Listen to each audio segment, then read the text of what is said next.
Thank you for joining us for the 5th Annual Global Summit on Kidney Disease Innovations. If not us, who? And if not now, when? A collaborative partnership event presented by the American Association of Kidney Patients and George Washington University School of Medicine and Health Sciences. My name is Richard Stacewicz, and I am an AAKP Ambassador and a home dialysis patient. I'm a retired history professor whose kidneys failed when I was 22 years old. And as most people, I crashed into kidney failure. I had no idea that I had any health issues. Between then and now, I've been on in-center dialysis twice for a total of 2 years. And I was fortunate to have 2 kidney transplants, which lasted 37 years combined. I lost the last transplant, which had lasted 27 years, 4 years ago after they found a cancerous tumor in that kidney, so it had to be removed. So I'm back. I'm currently on home hemodialysis and doing well. The transplants, however, allowed me and my wife to live a very vigorous life. We traveled around the world. We've had 2 children who are now ages 30 and 26. And so I've been fortunate to have had those 2 transplants. And so I'm looking forward to the new innovations that we're talking about at this conference for future transplant recipients. Being part of AAKP allows me the access to the education and resources I need to not only improve my quality of life as a kidney patient, but also the platform to use my voice and my experiences in a meaningful way to demand more innovation and more choices for myself and others diagnosed with chronic kidney disease. In 2019, AAKP announced 2 major initiatives, AAKP Global and the Decade of the Kidney. AAKP is engaged internationally because we are committed to educating patients and leaders across the globe on the importance of kidney disease prevention, new innovations in treatment, and the necessity to save more lives. We believe that an united patient voice can drive more intelligent alignment of the policy, regulatory, and payment decisions necessary to bring new, safe innovations to patients without undue waiting and needless interference. Across the globe, AAKP is with patients, medical professionals, researchers, and medical industry allies to address the many unmet needs of the global kidney community. AAKP believes this international collaboration can help close the gaps in the U.S. and in countries where healthcare systems and/or infrastructure do not fully support patient consumer choice or immediate access to new treatments. I'm pleased to introduce our session titled Pathways to Artificial Implantable Organs, Industry Commitment to Innovation. This is a pretty incredible session you are about to listen to, as you will hear from some amazing individuals who are working tirelessly to make advancement in transplantation, including artificial kidneys and xenotransplantation, a reality. And we are honored to have 2 panelists who have been recent recipients of the 2023 KidneyX Artificial Kidney Prize winners. This competition recognized participants' innovative approaches to developing a bio-artificial kidney. Our first presenter is a longtime friend and ally to AAKP and a back-to-back KidneyX Prize winner. Dr. Shuvo Roy is a professor at the University of California, San Francisco, Department of Bioengineering and Therapeutic Sciences. He is also a founding member of the UCSF Pediatric Device Consortium, whose mission is to accelerate the development of innovative devices for children's health. Likely you have heard of Dr. Roy throughout this conference as the technical director of the Kidney Project, a nationwide effort focused on creating a small, surgically implantable, bioartificial kidney to treat kidney failure. He, along with Dr. William Fizell, medical director out of Vanderbilt University, leads a team that is dedicated to making this technology a reality for kidney patients. AAKP announced,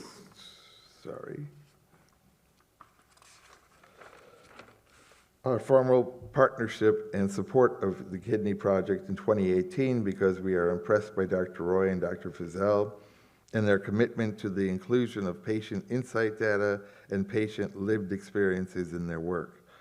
Our former board member and valiant advocate, Brian Hess, spent hours on Capitol advocating for the Kidney Project and the promise of artificial organs.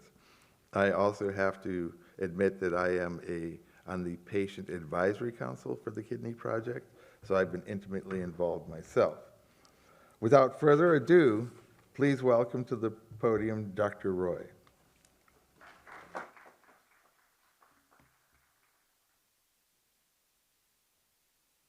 Thank you. It's a pleasure to be here, and I must thank AAKP for this honor. And I was here years ago, and I feel it's homecoming again. So my thanks for hosting this one-of-a-kind event, and my team and I from the Kidney Project are honored to join you and be a partner as we all work towards the building of an implantable artificial kidney. So I dedicate this presentation to the memory of Brian Hess, AAKP Ambassador and board member who's seen here with Suzanne Ruff, a picture we took outside at the first summit. Brian passed away since that last meeting, but what I remember him saying to me outside was, Dr. Roy, keep going. And that's precisely what we've been doing. My journey in artificial kidneys started over 20 years ago. I had just begun my career as a biomedical engineer when I met Dr. William Fizell, who was then contemplating a career in nephrology. He opened my eyes to the challenges of patients facing kidney failure, including the tremendous shortage of transplant organs available and the dire and significant limitations of dialysis. Through our discussions, we quickly realized that while we could improve dialysis machines, patients needed and deserved something way better, a treatment that improves their health while also allowing them to keep their job, travel without burdens of carrying machines, and consume food and drink without restrictions.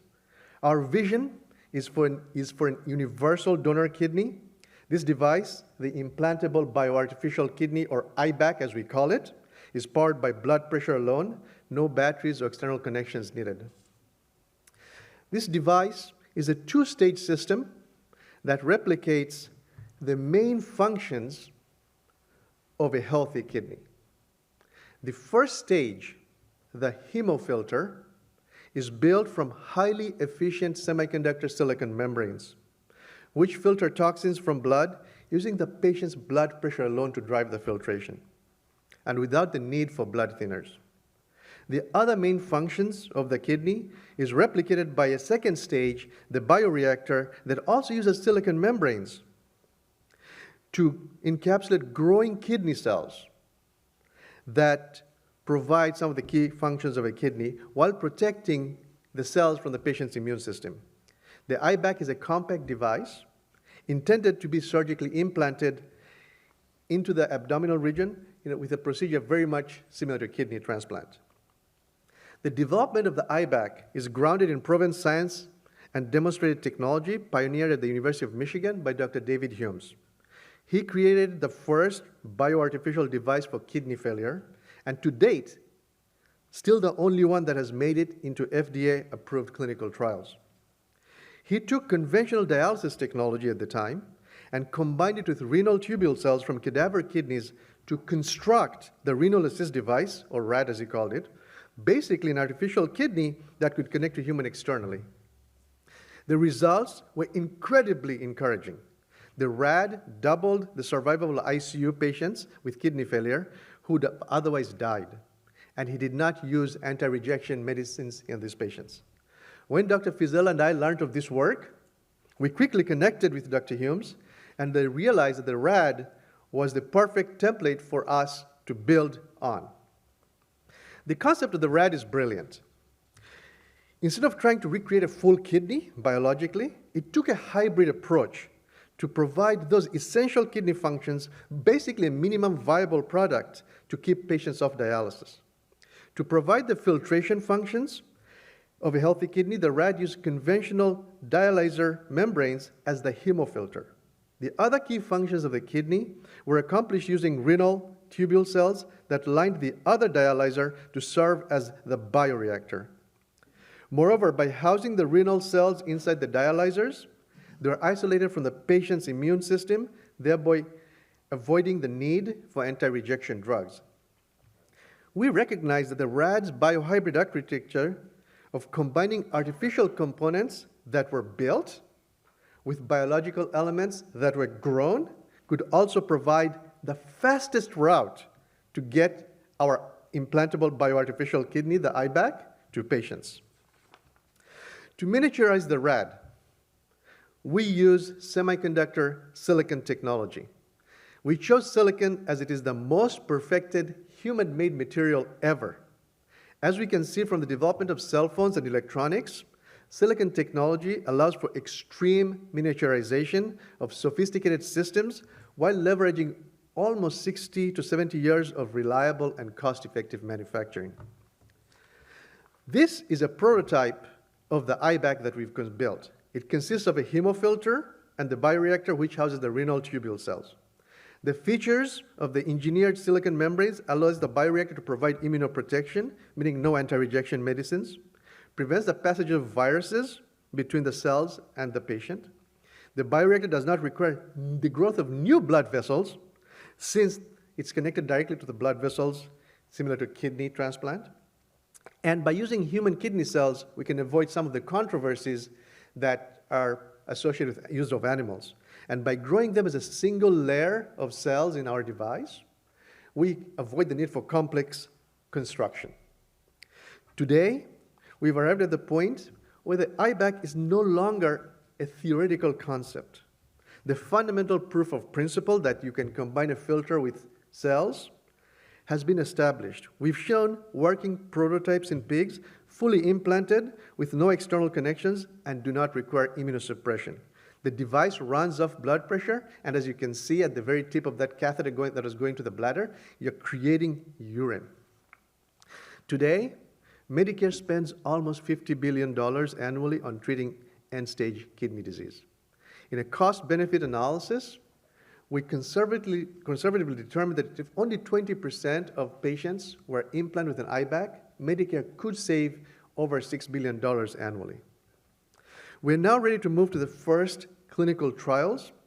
We have been within this striking distance for some time, but we need to be able to bring the right groups and the right resources together. We envision we can complete the preclinical work and get to the FDA for the first clinical studies within as few as 3 years. Achieving this milestone will then allow us to bring in private investors and industry who can then work with us to take this to the largest clinical studies, as well as help with scaling up in manufacturing and distribution. Let me end by thanking those who have contributed financially to advance our work. My team at the Kidney Project and I are exceedingly grateful for their support, and welcome others, including you online and people in this room, to join us. Finally, we also appreciate our partnership with AAKP and its support for an international consortium that will bring expertise together and raise funds dedicated to creating implantable artificial kidneys within the decade of the kidney. So, in Brian's words, let's keep going and finish the job. Thank you.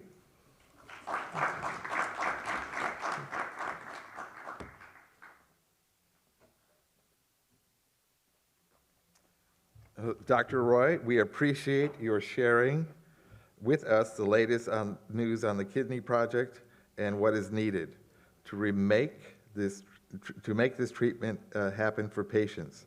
Thank you for your presentation. We are also joined today by Dr. David Cooper, another KidneyX Prize winner in 2021 and 2023. Dr. Cooper is also a world-renowned xenotransplantation researcher and heart surgeon, currently serving as a faculty member in the Center for Transplantation Sciences at Harvard Medical School. Since 1996, Dr. Cooper has been a full-time xenotransplantation researcher and has published more than 1,000 medical and scientific papers. AAKP was very pleased that in the midst of the COVID-19, he consistently made time for this organization by providing presentations and great support to our efforts to educate patients and policymakers in Washington on where the future of xenotransplantation was headed. And we are honored to have him here today with us. Dr. Cooper, I welcome you up to provide your presentation.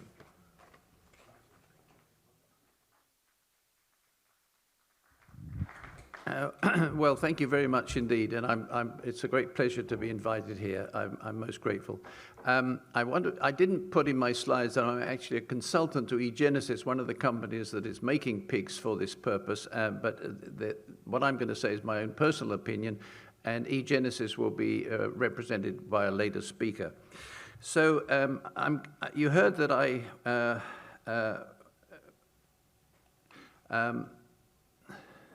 am I pressing the right button here? Yes.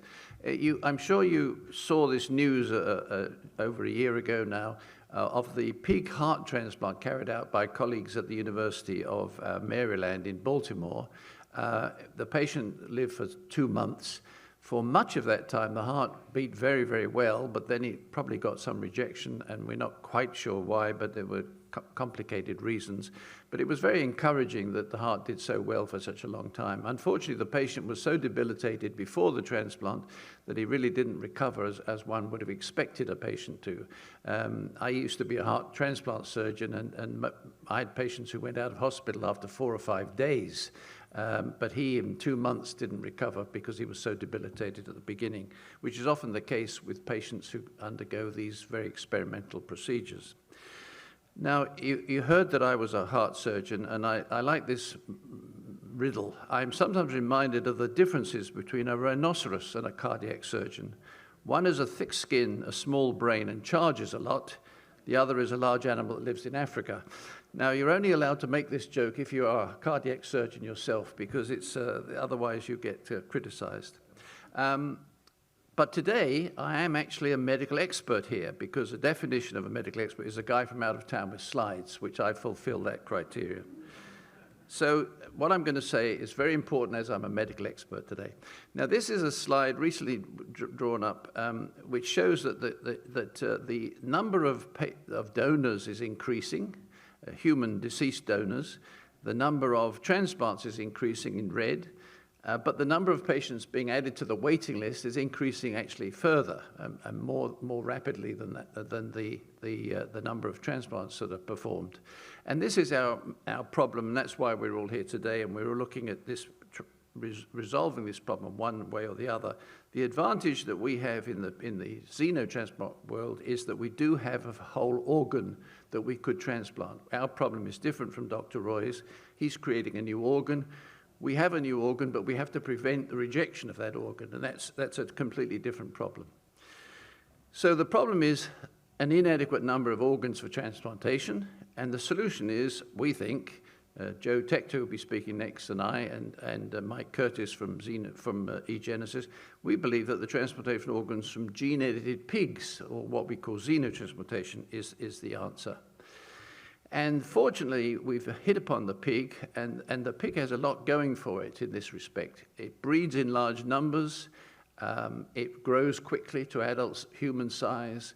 There are a number of logistic reasons why the pig would be an ideal source of organs for humans. We've used pig heart valves for many, many years, 50 years or more.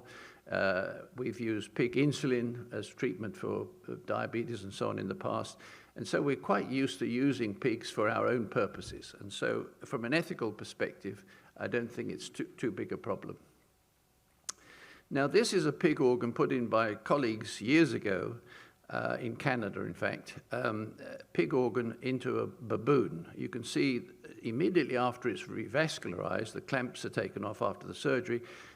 The kidney looks very nice. It's pink, well perfused, and it's going to do well.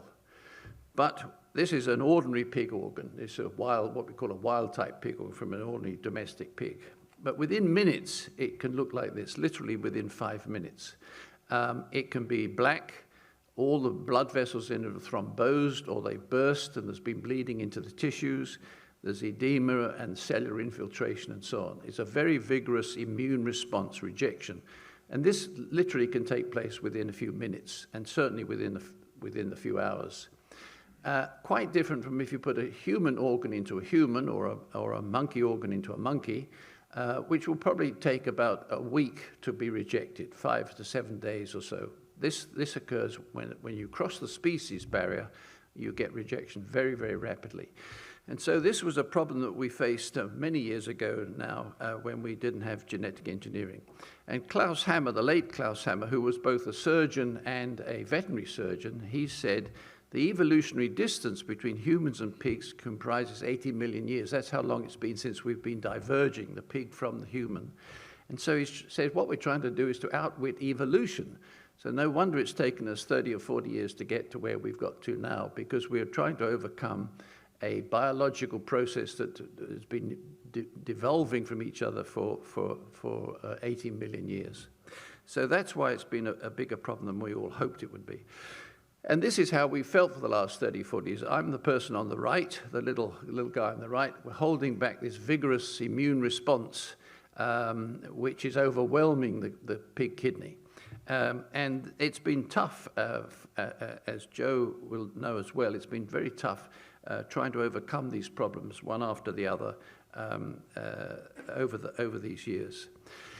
And I like this quote, it's a little like wrestling a gorilla, but you don't quit when you're tired, you quit when the gorilla is tired. And I think the gorilla, the vigorous immune response, is beginning to get tired now. It's beginning to get exhausted because we overcome bits of it bit by bit. And so now we're really beginning to be on top of it. Now, Randall Morris, a friend of mine who used to be a cardiac surgeon, was also very interested in xenotransplantation research. Some years ago, he was quoted as saying, there are 3 golden rules for achieving successful xenotransplantation. But then he added, unfortunately, we don't know any of them. And at the time he said that, it was quite true. But now we do know most of them, I think, or many of them. And we are, at last, after all these years of work, making some significant progress. Now, this is probably the most important slide I will show you today. This is the first time in transplantation, which has been going on now for over 70 years in the clinic. This is the first time that we're able to modify the donor as opposed to just treating the recipient. All we've done up to now, basically, is to give immunosuppressive drugs, anti-inflammatory drugs, and so on to the recipient, the human recipient. Now we can spend our time modifying the donor, and over the years, this has been very, very successful, and we can deal most of the problems by modifying the donor. We do still need immunosuppressive therapy to prevent the remaining rejection that goes on. But as you see at the bottom here, I say that eventually, I firmly believe that we may need no treatment of the recipient. We'll be able to do everything to the donor. The donor will be manipulated in such a way that kidney will no longer be rejected because we've put so much defense mechanisms into the kidney. And that will be a huge step because, as most of kidney patients know, their biggest problem is often the side effects of the drugs that they're receiving. So what are the solutions then? Well, the first thing we've mentioned is organs from the gene-edited pigs, and that has become quite sophisticated. Now we have pigs with 10 or more genetic manipulations, all geared to protect the organ from that immune response. And there are some novel immunosuppressive agents that have been introduced in recent years which seem to be much better at preventing rejection of a pig organ than the conventional immunosuppressive therapy that is used in patients today. And I think that's another significant factor in that we do have now better immunosuppression, particularly for xenotransplantation. Now, I'm not going to go into this. This is a schema of how these pigs are genetically engineered, and Joe knows much more about this than I do. But you can take the nucleus out of a cell, a pig cell, you can manipulate it and put genes in, take genes out, then you put the cell back into another pig cell, having removed that nucleus, and then you put that cell into a surrogate sow, and the pig offspring are developed and bred from that sow. So you then have a pig that has got the genetic manipulations that you put into the cell in the first place. And this has become very much easier and cheaper these days with the CRISPR technology that's available now. And as a result of this, together with some immunosuppressive therapy, some pig kidneys are now functioning for well over a year. And the results are improving all the time, but they're probably not yet consistent enough using the pigs that we have and the immunosuppression we have to warrant a clinical trial. The FDA would like to see more consistency in the results. We've got some extremely good results, but we also have some relatively early failures after a few weeks or months. So we're working towards how we can make this more consistent. And one way we can do it is to provide an improved immunosuppressive regimen to the monkey who's having the organ transplant. And what do we need in this immunosuppressive regimen? It's very similar to what patients take today with a deceased human kidney transplant. We need to deplete the recipient of the cells that cause rejection, mainly the lymphocytes. We need to inhibit recovery of those cells so they don't recover quickly and start to cause injury again. And we need to suppress the inflammatory response to the pig organ. There's a much greater inflammatory response like you would see in rheumatoid arthritis, for example, to a pig kidney than to a human kidney.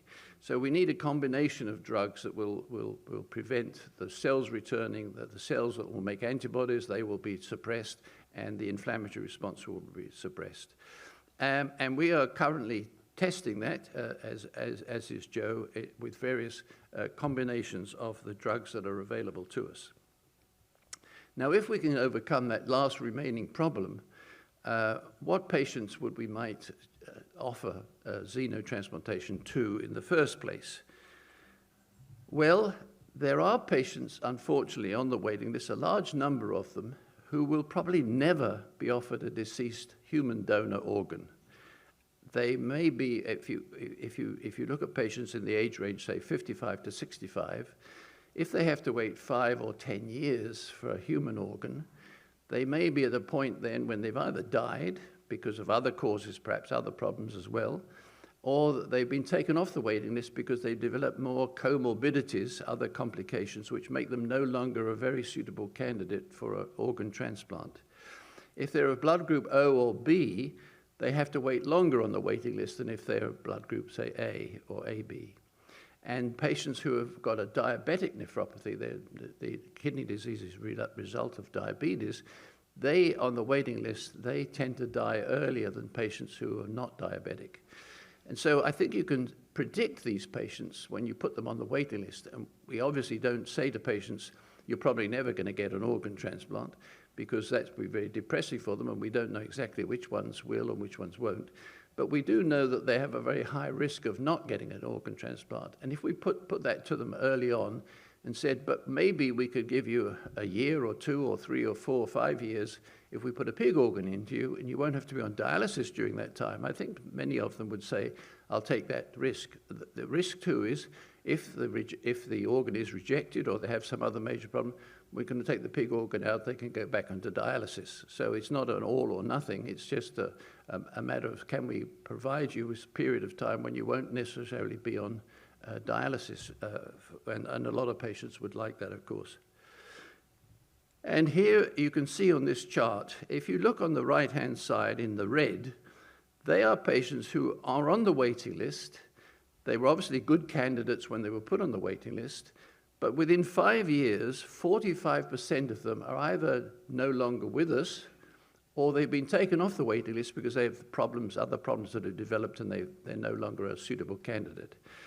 And if you go on beyond 5 years, obviously that decline increases. So we're talking of, probably 50% of the patients, even at 5 or 6 years, who would not get a transplant. Those patients, I think, should be offered a pig organ transplant. I think many of them would want to take that opportunity. So I leave you with this thought. I believe quite strongly and firmly that one day organ transplantation from deceased human donors will be of historic interest only, and that physicians and patients in the future, 20 or 30 years from now, will be saying, do you know, once upon a time they used to put organs from dead people into patients, and now it's unknown because we only use pig organs. And I think this is a major revolution that's going to take place in medicine over the next few years. Thank you very much for your attention.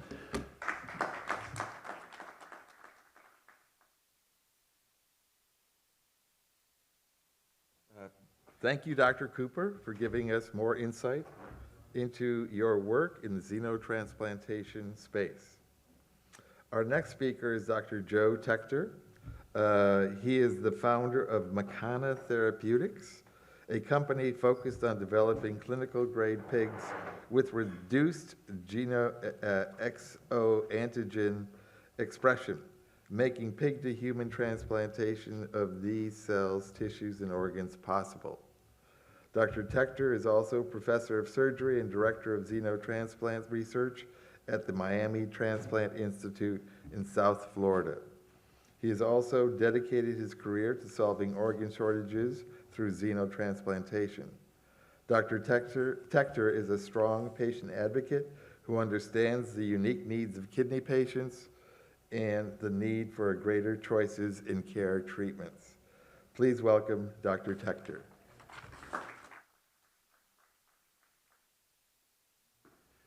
Thank you. It's nice to be here. So the disclosure's, I think, pretty self-evident after we talked about this. And actually, David and I are old friends, so I think our talks are going to complement each other well. And so I'm going to kind of start where David left off. And so what the work he talked about, it's incredible, and a lot of it is his. But now we're talking about what do you need to do to actually try this in patients. And so we've kind of broken it down into 6 elements. You need to have a suitable donor pig. You have to have preclinical data in a model that would support moving toward a clinical trial. You have to have suitable immunosuppressive protocol that is not too toxic. And then you have to be able to test the pigs to make sure that they will not transmit any diseases. Once you have all of those things, then you're going to need barrier housing to house the pigs in kind of a medical grade facility. And then once you have all of those things, you need to be able to pick which patients are going to do well with the kidney, because you don't want to do this and find out the hard way that you aren't a candidate for this kind of therapy. And so let's start with a suitable donor pig. What this field has been suffering from for the last 50 years is you and I have antibodies against the donor pig, and quite frankly, antibody-mediated rejection has brought down virtually every graft that's ever been put in any kind of a preclinical model, and for that matter, any of the clinical attempts. The blood groups, pigs have blood group O and A, so you want a pig that has blood type O, because that's less antigenic. We've tested that. And then there was a concern that pigs have porcine endogenous retrovirus. There was some concern that that could be transmitted. That concern has been largely mitigated in the last 25 years, but you do need to have a strategy for how you want to minimize any transmission of the porcine endogenous retrovirus. There's 2 that people are looking at. Dr. Curtis will probably talk about the PERV knockout pig. There's also about 10% of pigs are born PERV C negative.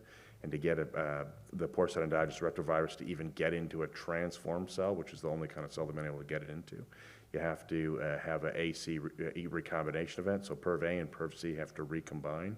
And so if you don't have PERV C, then you don't have that opportunity. And so that eliminates that problem. The other thing that's very important is that each pig and each transplanted organ has to be the same, so that if you get a transplant and I get a transplant and then Dr. Cooper gets a transplant, we all get the same therapy. So that's very important.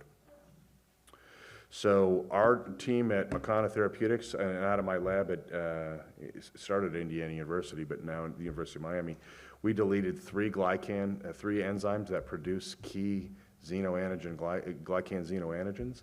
And what's interesting about that is when you get rid of those, we've tested over 3,000 waitlisted patients. The graph in the middle is just showing that there's the red box. That's the people that have no detectable antibodies, and that turns out to be 30% of the people on the wait list. So it's not everybody, but that's who we want to start with, is people that have no detectable antibodies to the pig organ. They would be unlikely to experience early antibody-mediated attack of the graft and should be able to receive chemical immunosuppression to prevent rejection. So now we've got the pig that we want to talk about, so now you need a preclinical model. And really there are two that people are talking about. There's the non-human primate model, which involves rhesus monkeys or baboons, or cynomolgus monkeys, and you put the pig organs into them. They're a little bit harder to work with. It's not easy to monitor them as much. They're not necessarily willing participants in getting a transplant. They also have a positive cross-match, so we're making these pigs for humans, so they still have antibodies against the pig organ, so you have to provide a little bit different immunosuppression for that. People are also talking about the decedent model. We had spent a lot of time when I was in Indiana in 2012 when we actually got approved to do this. But when our first primate went out 300 days, it became clear to us, how are you going to keep a decedent alive that length of time to extend what you're going to learn from that? And so the challenge in the decedent model is that you can't get out into the longer survival, which nobody wants to get a transplant and only know what's going on for the first 2 or 3 days and then just sort of feel your way through it. That's kind of how we did it in the very, very beginning, but I think we're in a stage where we can do much better than that. So as far as our preclinical model, we've got animals out now, and we'll show you that I think meet the requirement. But as far as immunosuppression goes, in an ideal world, you would use just drugs that have already been FDA approved. But so far in the preclinical models, we've been unable to do that. So there's a anti-CD40, anti-CD154 antibody family that Dr. Cooper referred to, and they have about 7 or 8 of these. A number of them have good toxicity profiles in human clinical trials for either allotransplantation, kidney transplants from human to human, or for some of the autoimmune diseases, and so they're available. You need acceptable survival in preclinical models, and you need an acceptable infectious profile in your preclinical model. And so using drugs that are either FDA approved or have favorable toxicity profiles. So this is an anti-CD40 antibody. You can see we did a series of transplants, and we have a median survival of 368 days. And so when the drug that we used, the experimental drug, was tested for humans to use in allotransplants, the survival required was 100 days. So that's actually quite effective. And we had minimum infectious issues. We did not treat animals for rejection. And if you look at the function of the kidney over the course of the time, you can see that they did well. We had 2 animals early that went out because they had ureteral strictures, and that was probably a bad medical decision on our part. We saw that when we started. The problem is these are very expensive experiments, and once you are committed to it, sometimes you make bad decisions, and that's been one of transplant's big problems. Electrolyte balance was great. The kidney, the erythropoietin seemed to work because the hemoglobin stayed normal throughout. You didn't lose platelets, which is indicative of antibody rejection. They had a little bit of mild hypercalcemia, and the phosphate was in normal range. So the kidney function is great until the end, so that's very, very encouraging. So now that you have that, you need to be able to have pathogen testing to say, okay, is this pig free from disease? And so we now have, I say 50, but it's 54 viruses that we've talked about with the FDA. We use digital droplet PCR, and what's great about it is each one of these dots is another test. So it's an incredible number of assays. So the accuracy is very, very high. So we can be very certain that we don't have pathogens in our pigs. And also the fungus and bacterial assays are all send-outs. Those are not that complicated to do. So now that you have pathogen testing, you need a barrier facility. And it's kind of like, I don't know if you've heard about these organ recovery centers where they take donors and they take them to the recovery center rather than keep them at the hospital, and then transplant teams come to the recovery center, and it's a huge, huge benefit because you can schedule the cases. The donors aren't getting bumped for trauma, and you can do all kinds of testing. You're not competing for hospital beds, so they can be a lot more patient about trying to tune a donor up. So we have a pig organ recovery center, self-contained, and the animals never leave the facility. And so it's exciting, but so you have sophisticated air handling. It's about 22,000 square feet. You've got gene-edited piglet production capability, so when the babies are born. So clone pigs come out, they're a little bit weaker, and they're smaller, so you have to take a lot of care of them, hands-on care. Then there's production housing. We've got a trained personnel. We have pigs behind the barrier, so from that perspective, we're getting ready to go. So that takes us to patient selection, and there's two kinds. One is, what are the medical conditions, like when you think about somebody's heart, when you think about some of the cancer considerations, you think about the lungs. But as far as immunologic, you want to make sure that you pick a patient that has a minimum of antibodies. And so we've been screening patients for the last 10 years to try and figure out and make the reagents to be able to evaluate whether or not you, as a given person, have antibodies against this new pig. And so if we do poorly in this, and we did in the early 60s, okay, patients will not do well, the therapy won't move forward, and xenotransplantation could go through the same really prolonged dormant period that allotransplant was plagued with. And just to give you some kind of idea, there's some patients have antibodies to pigs, and when they do, they have antibodies to just about all of them. So this is 54 patients looking at class 1 MHC on a pig. So when you get your HLA typing, they have A, B, and C as your class 1. So this is each one of these patients is being tested against 20 different pig class 1 alleles. So you can see there's some people, like this person here, has a lot of antibody to not to all of the alleles. And so that's going to be something that we're going to have to, one, to start with, be really, really smart and pay attention to, and push that person toward allotransplantation, not xenotransplantation initially. But there are going to be ways to get around that without any question. So we have donor pigs that are available. We've got definitive primate studies showing the mechanisms of action and immunosuppression that need to be done or completed. The FDA, we've been in talks with the FDA to try and move toward a trial.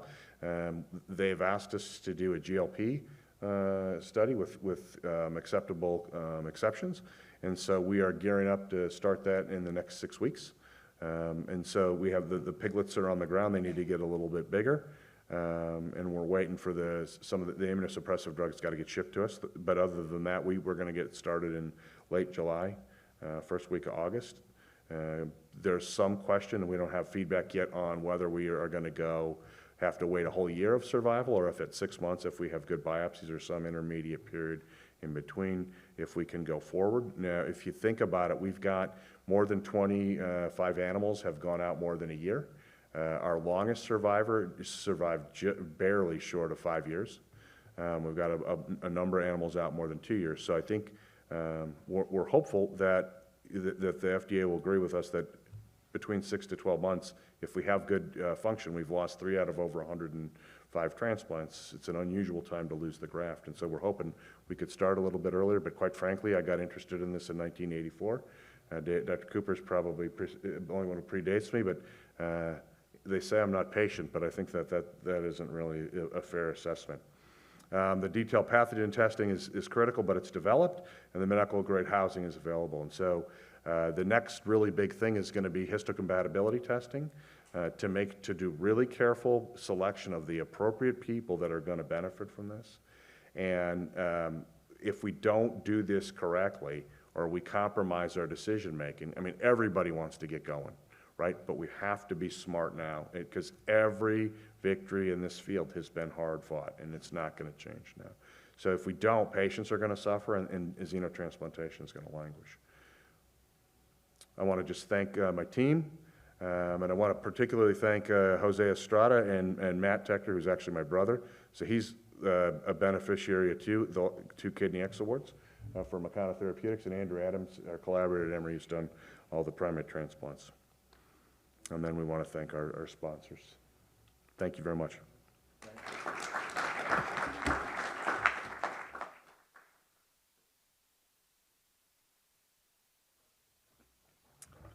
Thank you, Dr. Tector, for such an interesting presentation on Makana's approach to xenotransplantation and the company's commitment to helping save paved the way for this advancement.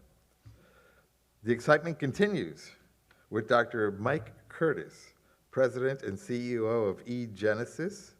Dr. Curtis has more than 30 years of experience in scientific research and leadership in biopharmaceutical drug development across multiple therapeutic areas. At eGenesis, he is leading the company's commitment to ending the global transplant shortage and transforming the treatment of organ failure. Dr. Curtis is highly interested in lived experiences of patients around the world and has deep interest in relieving patient burdens for those who suffer from kidney disease and kidney failure. Please turn your attention to the monitor as we welcome Dr. Curtis, who is joining us remotely to the Global Summit. Thanks so much. Thanks first for the invitation by AAKP to join. And it's a real privilege to share this presentation with Joe and David. I think it's a very small world of the folks working in Xeno, and as both have outlined, the challenges are tremendous. But I think, at eGenesis, we're able to leverage the work that those two gentlemen in the field have really been pioneering over the past many decades. It's also a privilege really to represent the work of a large team at eGenesis. We've been in this field now for about 7 years. And as David alluded to, applying some of the modern genome engineering technologies really to improve the compatibility between porcine donors and human recipients. So next slide, please. So broadly, we envision, I think, as most of the folks that are here today and interested in transplantation, is really envisioning a world where no one dies waiting for an organ. And I think, as David showed in some of the data, transplantation works incredibly well clinically, and it's just incredibly unfortunate that we don't have enough supply to go around, and we can help many, many more patients if we can solve that. So again, next slide, over the past several years, eGenesis has, next slide, please, really created a diversified portfolio. So we'll talk about our kidney program today, but we also have programs for heart transplant, liver perfusion to support patients in liver failure, as well as a pancreatic islet program. We were founded on establishing really a core platform for genome engineering. It started out really as an engineering company and now has really transformed into a transplant company. We'll talk a little bit about how to some of the points Joe made about creating pigs behind a barrier, or how we refer to as clinical grade donors, GMP donors. We, the past 12 months, have brought up our clean facility and expect to have our first clinical grade donors born in the third quarter of this year. And we've had several interactions with the FDA over the past 5 years, 4 to be complete. And I think we have a very clear path, both for a first in human in kidney, and it is reflective of some of the things that David and Joe had mentioned earlier, as well as now a path to study our organs in patients in liver failure, as well as heart failure. Next slide, please. So not only do we envision a world where we can end waitlist mortality, but if you think about the waitlist, it's a contrived list, right? It's because we have to allocate, we need a waitlist. But we know in kidney transplant, certainly, transplant could benefit many more patients than get waitlisted, because waitlist is an artificial development. And so we think that when we solve this solid organ shortage problem, we can bring this therapy to many more patients than we currently do. And then even broadly, beyond kidney, we believe that the development of transgenic donors, porcine donors, can really revolutionize the treatment of organ failure broadly across all organ types. Next slide. So over the past 5 years, I think we've really enabled the development of some of the most highly and most sophisticated porcine edited donors in the world. As Joe alluded to, we take an approach to retroviral inactivation that uses CRISPR-Cas9, which we'll talk about. We also, again, leverage the work that's been done by Joe and others in the field about the identification of the triple knockout as a really important set of modifications.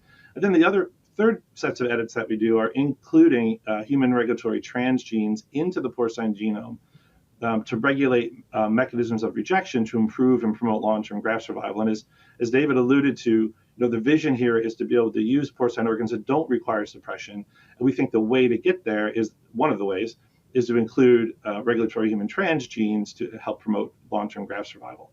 Our first donor, which I'll talk about today, it took us about 2 years from concept to producing a donor that had all the edits and was expressing all the transgenes that we needed.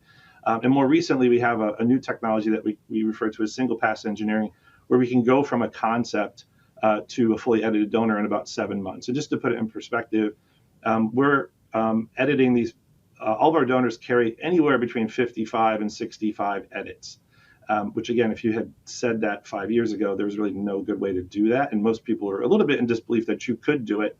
I can tell you it wasn't trivial, but we're now doing it.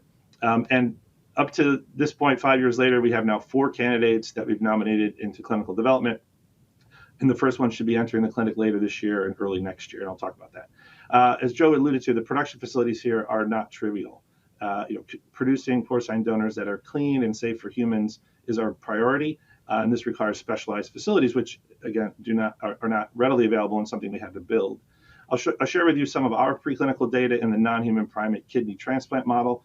And we've had, again, really good success with over 750 days of post-transplant survival of a porcine kidney in a non-human primate recipient.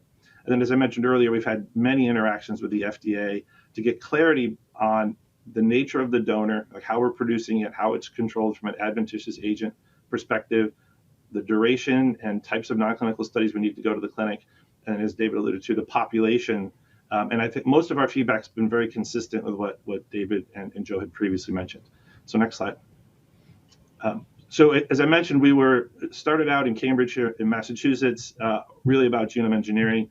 And over the past 2 years, we've really expanded our production facility. We have a large 200-acre production research farm in the Midwest where we make somewhere between 400 to 500 transgenic porcine donors a year. And then more recently, we've moved into a smaller facility because we don't need quite as many clinical grade donors at this point.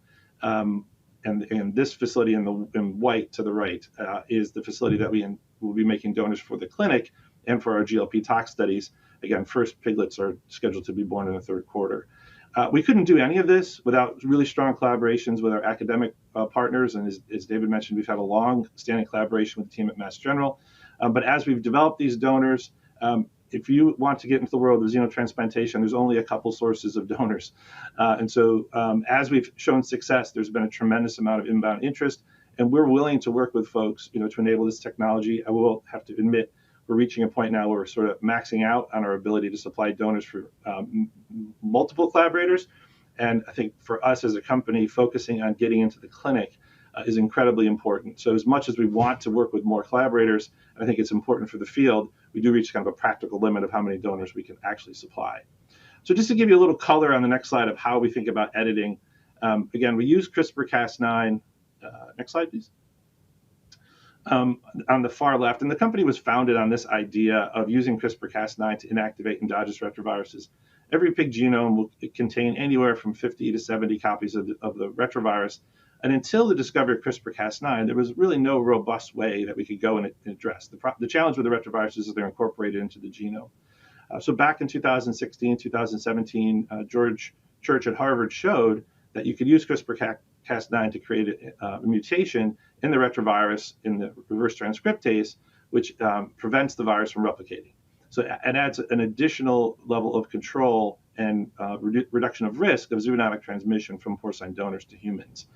Next set of edits, we also use CRISPR-Cas9 to inactivate the 3 glycosylation enzymes that Joe had mentioned to improve the carbohydrate compatibility between porcine donors and human recipients. And then the area where we spent really the most time is this incorporation of human transgenes into the porcine genome. I will say in our first versions of our donors, we had very poor expression, very poor control of where the genes went into the genome. As we've advanced now over the past 5 years, we can add anywhere from 7 to 12 genes site-specifically. And now that we've had over 2 years of post-transplant graft function, we can show that we have transgene expression, so expression of these human proteins 2 years after transplant. I think the other question in the field is, how many genes is enough genes? And I don't think anyone knows. And so the point we've made to the agency, FDA, and they've agreed, is that we need to start with a product with a reasonable rationale, right? And so this product contains, the clinical candidate contains 7 regulatory transgenes, all with reasonable scientific rationale. And so far, the agency has been supportive of us moving this donor into the clinic. Just to give you a sense of how, and David showed some of this earlier on the next slide, of how we make our donors. If we remember back to the mid-90s and the cloning of Dolly, which was the first ever mammalian clone, we leveraged that technology that David described of what's called somatic cell nuclear transfer. I think we do this in a scale that's rare in the world. Again, 400 to 500 donors a year. Not too many groups can do that. And then what we've also done recently, and to our knowledge, we've now produced the first GMP-grade clonal donor from oocytes that are not sourced from a slaughterhouse. And those are the donors that we will have produced in the third quarter. This is a production process that we reviewed with the FDA on 3 occasions now, and the FDA is comfortable with this approach, of course, as long as we produce the requisite data.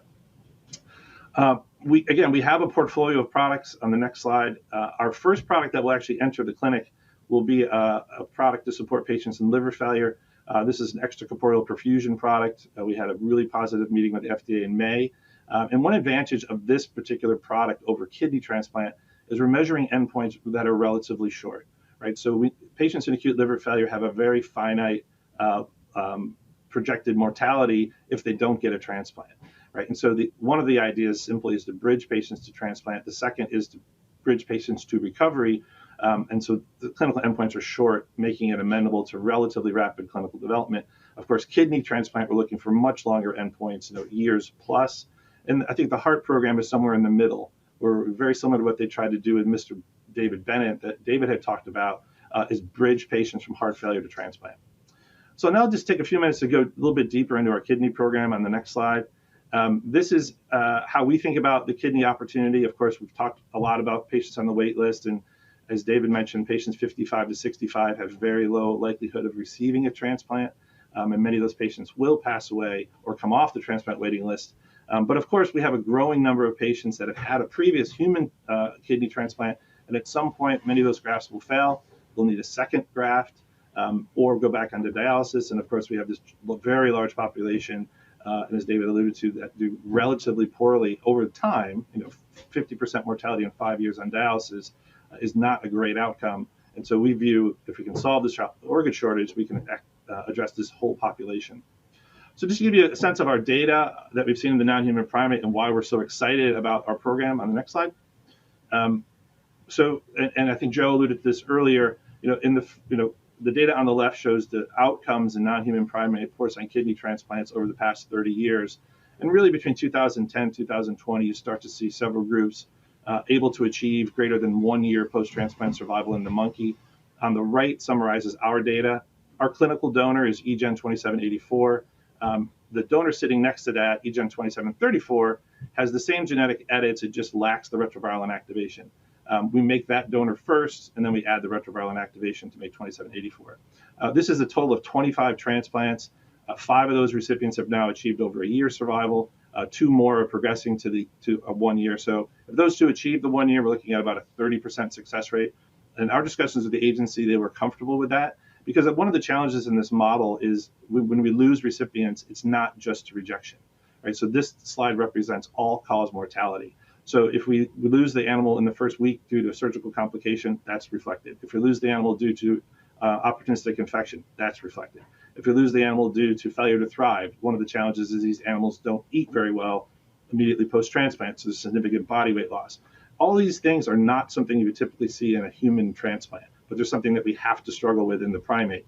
These are all things that we laid out to the agency, and they get it. It's a very complicated model. You can't expect 100% success in the primate. It's almost unachievable, at least in our experience. And so I think the agency is comfortable with the distribution of survival in the model as long as we can explain it.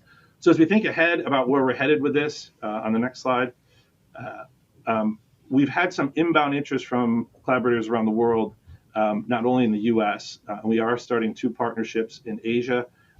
Just to put in perspective, the unmet need in Asia, typical wait time in the US for decedent kidney donation is 5 to 7 years. In Japan, it's over 15. And this is partly driven by the fact that the Japanese culture doesn't recognize brain death. And so the availability of donors is much more limited. So there's a lot of excitement and interest in xenotransplantation from the Japanese government. And I think there is an alternative clinical path in Japan, and we will be producing our donors in Japan. Our target is before the end of this year.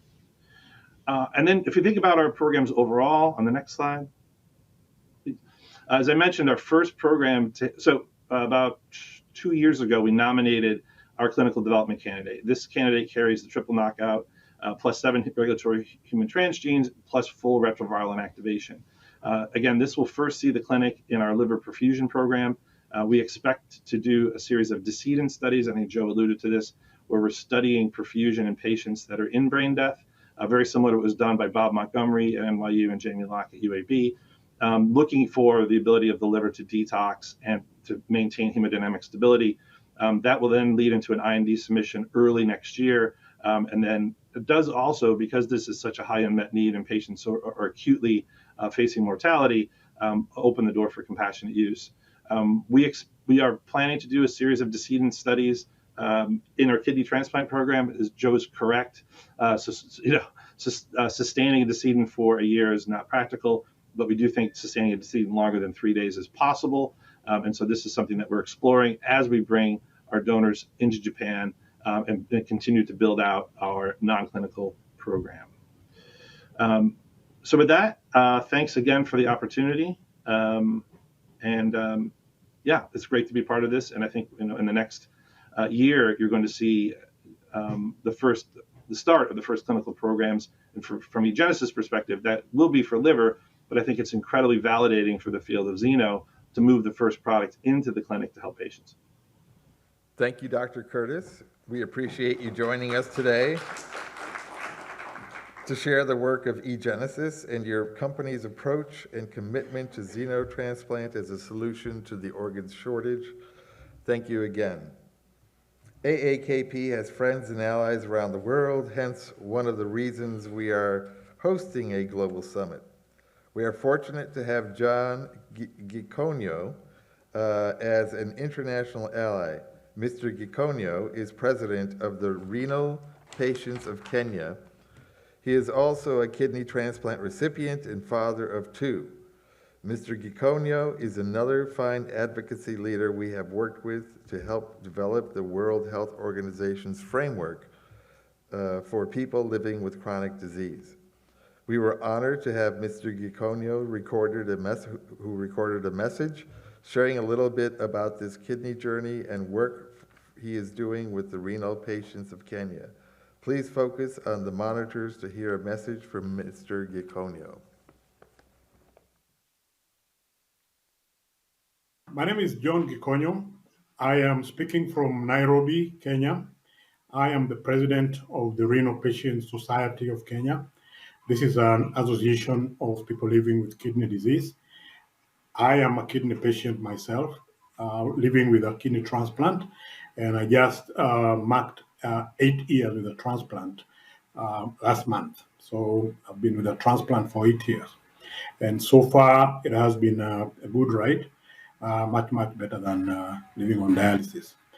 I would like to start by thanking the American Association of Kidney Patients for granting me this opportunity to just share a few words about the state of kidney disease in Kenya, where we are, what we're doing, and also say a few things about meaningful involvement, especially around the area of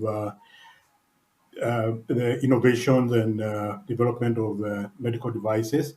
And in this case, we are thinking of an artificial kidney. So thank you very much for this opportunity.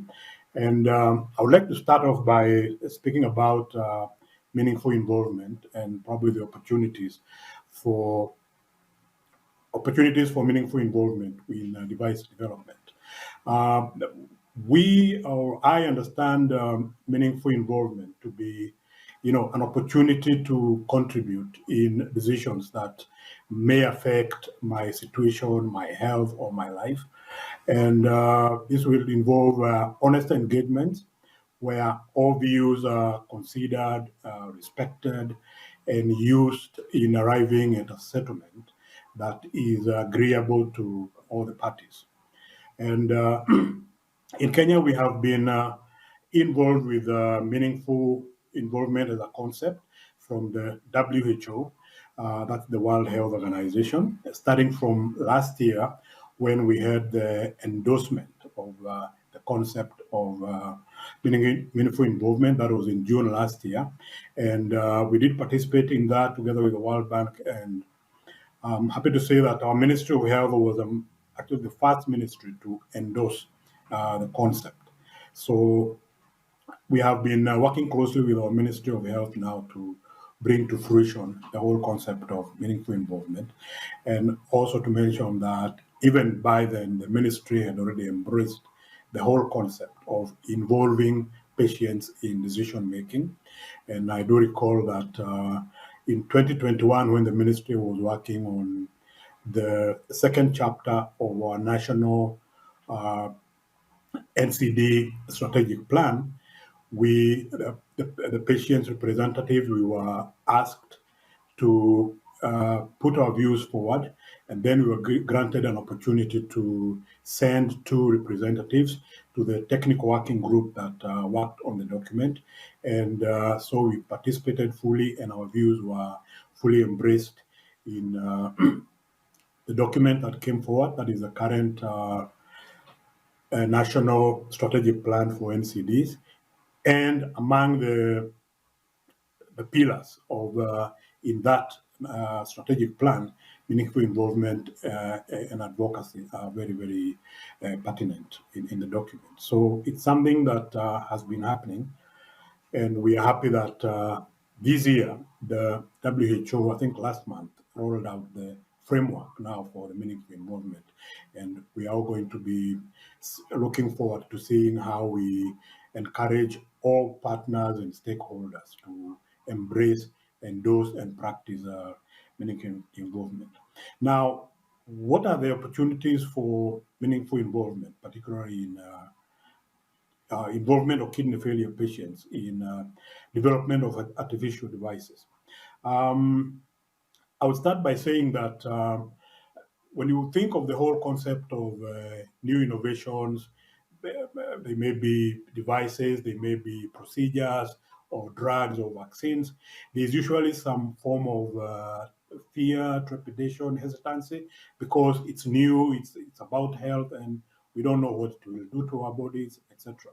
And I'm sure a lot of people have heard all the things going on around about the COVID-19 vaccine currently. Now, if the people who are going to be the end users of these innovations, and in this case now the devices, have been involved during their development from the beginning, I think there is an easier atmosphere for uptake and acceptance of the devices, such that it becomes easier for the people for whom the device or the innovation is intended to accept it and embrace it, because it's something they have seen being developed, they have been part of the development, they have been part of the conversation, they have made contributions to its development, and so they feel they are part of it, and it is their thing. Another thing, whenever you are developing any devices or procedures or products for health, you will get to a trial stage, and at trial stage you will need some of the people who will be using or be the end users to come forward and participate in the trials and during the development. And again, if these people have been involved and they have been in cooperation with the developers, then it becomes easy to get them to accept to participate in the trial and quick and easy uptake when the product is finally developed. One advantage of a product or a device which is quickly accepted and there is easy uptake and it starts rolling out quite fast is that the high volumes in the beginning, if they come in the beginning, will also contribute to driving down the product's price, because if the product is well accepted, it's well embraced, it's being sold all over the world, then the prices will come down because the sales volumes are high, and therefore it's easier to now maximize on the economies of scale, as opposed to a slow developing product where uptake is slow and the price remains high for quite a substantial period. Another advantage or another opportunity for involvement is feedback.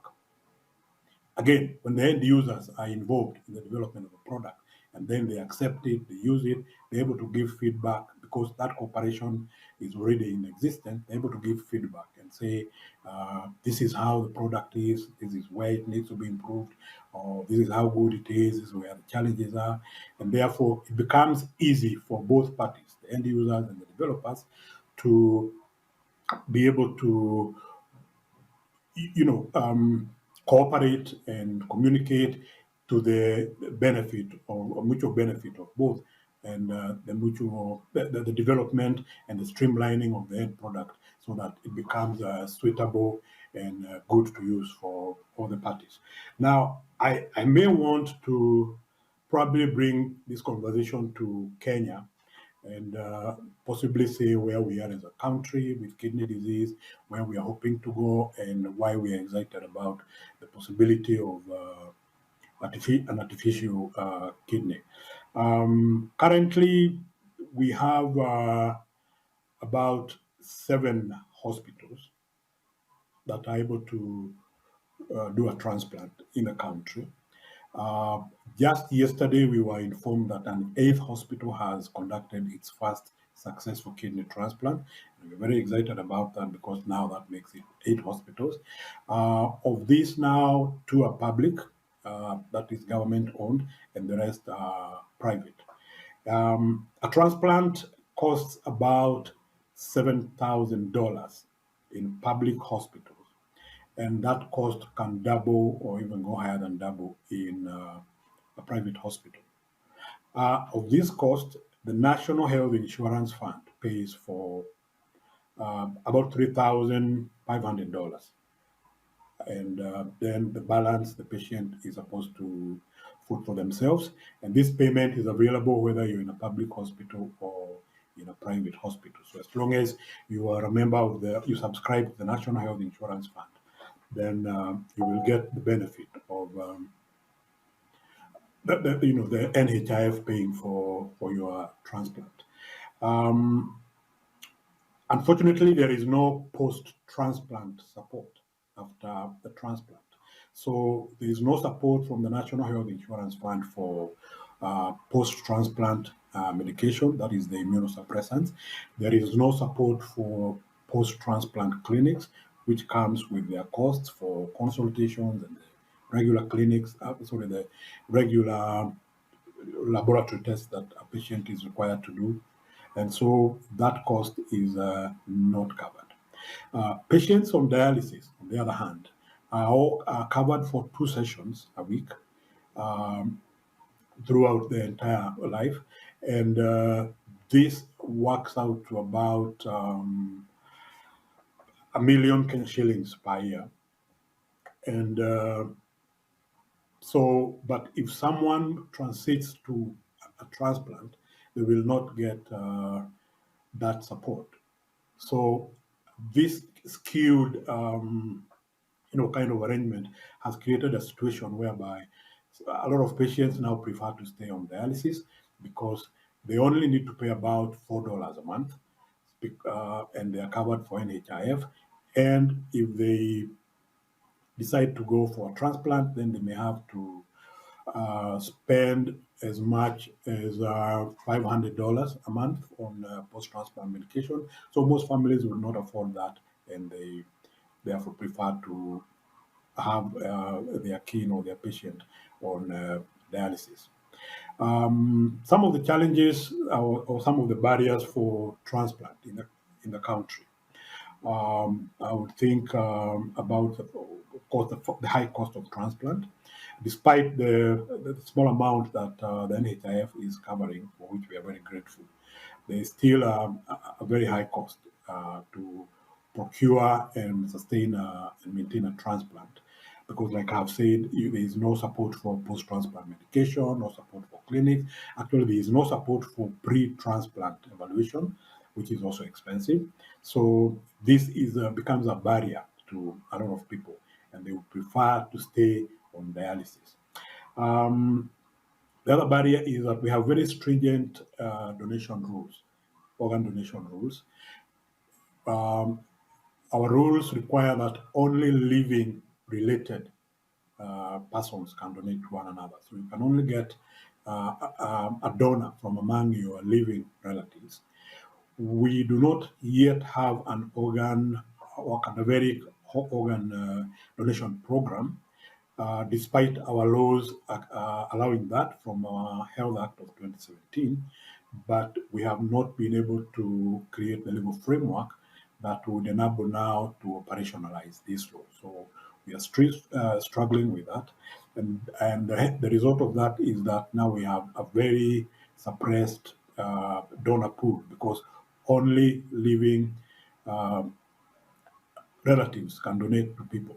Now, when you consider that kidney disease is also by and large a family disease, meaning that if you have kidney disease, there's a very high likelihood that family members may also be candidates for kidney disease, then it becomes very, very, very tricky to get a suitable donor from that kind of an arrangement. So that is another barrier. And like I've said, we have no legal framework to operationalize our Health Act, which allows organ harvesting, but it doesn't. We do not have the legal framework to operationalize that, to determine who and when can, for example, brain death be declared. At what point should that be declared? Should brain death be declared and someone is counted as a donor, who will pay for the cost of sustaining that patient in an ICU up to the time when the organs will have been removed? All these questions need to be answered. We haven't come with a legal framework. We also have, I would say, weak law enforcement at the moment, so we are afraid of getting into that arena before all these loose nuts are tightened, and we know that there will be no room for monkey business or organ trafficking or unfair practices if we have a cadaveric donation program. So we are struggling with that at the moment, but we do have a technical working group now working on that, and we hope that by mid next year, we should be able to have something that we can work with and start these programs. Now, I think apart from probably the cost, and I say this because an artificial kidney will come with its own cost, all the other barriers can be overcome with an artificial kidney, because if an artificial kidney is available, you just need to be able to get it and it's put in your body. And you don't have now to look for a donor, you don't have to look for consent, you don't have to go through all these stringent, and more importantly, you don't have to spend a lot of money on post-transplant medication after a transplant, because an artificial kidney would not be a living organ, it will be artificial, so you don't need to take suppressants.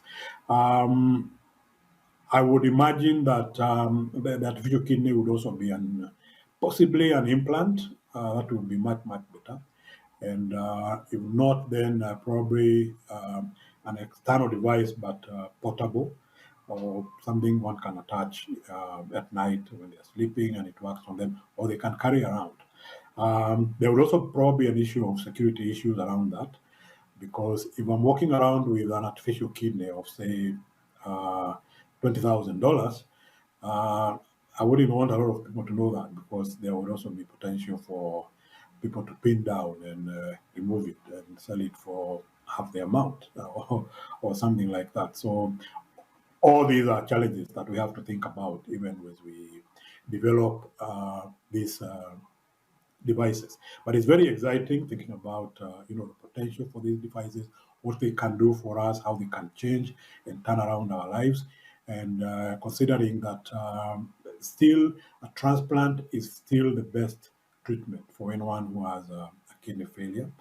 It is not a cure, it's a treatment, because even after a transplant, you still need to visit your doctors, go to your clinic, you still need to swallow medication and all that. So artificial kidney would be a much, much better deal than what we have now.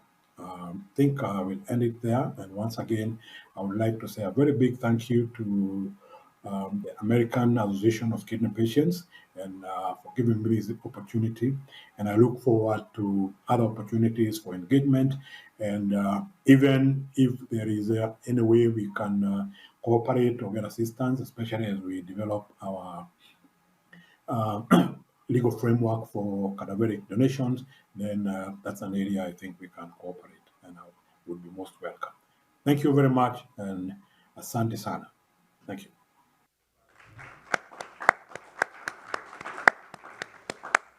Thank you again to our session speakers. This was an excellent and exciting session about what the future holds in transplantation.